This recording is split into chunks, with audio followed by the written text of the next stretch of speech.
All right, let's move on to Jen Psaki. This was a really interesting clip that we saw. Jen Psaki, I mean, usually whenever government officials go over to cable news, they just continue to be mouthpieces of that administration. Yeah. It happened for Sarah Sanders and for Kayleigh McEnany. It happened for Simone Sanders. Psaki, though, gave a very honest, perhaps too honest answer on Meet the Press, her new home over at NBC, when she was asked about what the chances for the Democrats would be come midterms. Let's take a listen.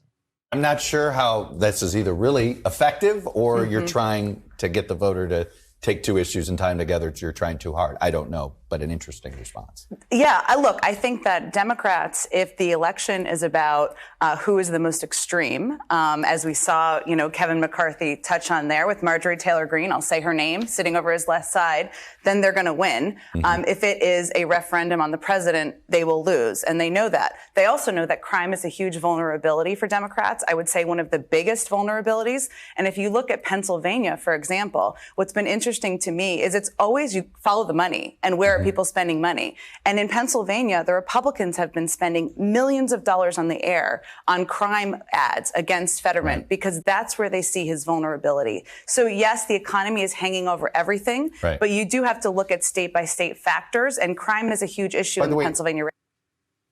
I mean, the fact that she said for it to be a referendum on the president, they will lose. That is a stark admission from the former spokesperson of the government of the United States and that president. And look, nothing she said there I even disagree with at all. So it was interesting to see her admit it, and also for that to kind of just be, it's funny because I think that if you said that as any other Democrat on the channel who hadn't worked for Biden, they'd be like, oh, no. But you can't argue with her. Like, she clearly can see the national environment. And maybe that also tells us about what the thinking is inside of the White House, that they're maybe even okay acknowledging that. I don't really know if I should read too much into it. Yeah. But the fact that it was said at all, I'm like, wow, that's kind of cool. It was quite candid. Yeah, I can't imagine the White House is really psyched about her saying, like, if it's a referendum on the president, then we will lose.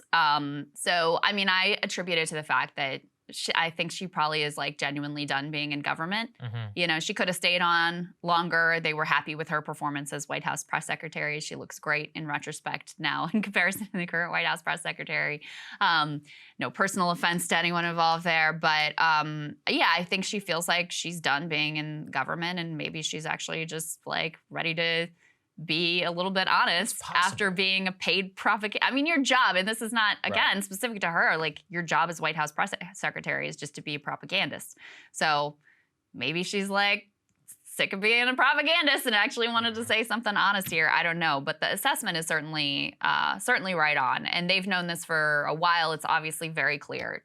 Republicans really want to make this a referendum on Biden. Democrats really want to make it a choice. They want to put abortion on the ballot. They want to put Donald Trump on the ballot.